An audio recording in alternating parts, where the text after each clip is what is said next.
ভারতের প্রধানমন্ত্রী নরেন্দ্র মোদীকে হত্যার হুমকি, কি ঘটছে?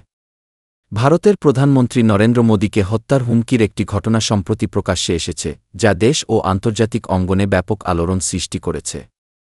প্রাথমিক তথ্যে জানা গেছে, এই হুমকি একটি অনলাইন প্ল্যাটফর্ম বা ইমেলের মাধ্যমে দেওয়া হয়েছে।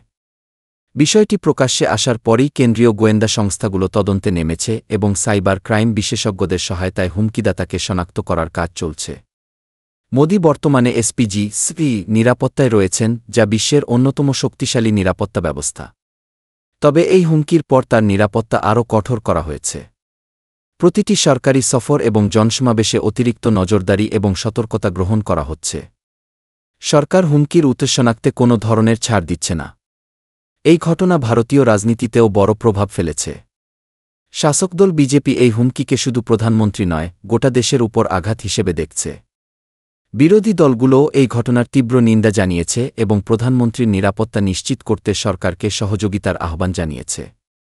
সাধারণ মানুষের মধ্যেও এই ঘটনায় উদ্বেগ ছড়িয়ে পড়েছে। মোদির মতো একজন গুরুত্বপূর্ণ রাজনৈতিক ব্যক্তিত্বের বিরুদ্ধে এমন হুমকি দেশের গণতন্ত্র ও অখণ্ডতার জন্য হুমকিস্বরূপ বলে মনে করছেন অনেকে।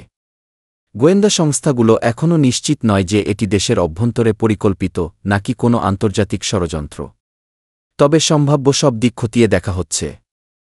দেশের জনগণ আশাবাদী যে অপরাধী দ্রুত ধরা পড়বে এবং উপযুক্ত শাস্তি পাবে।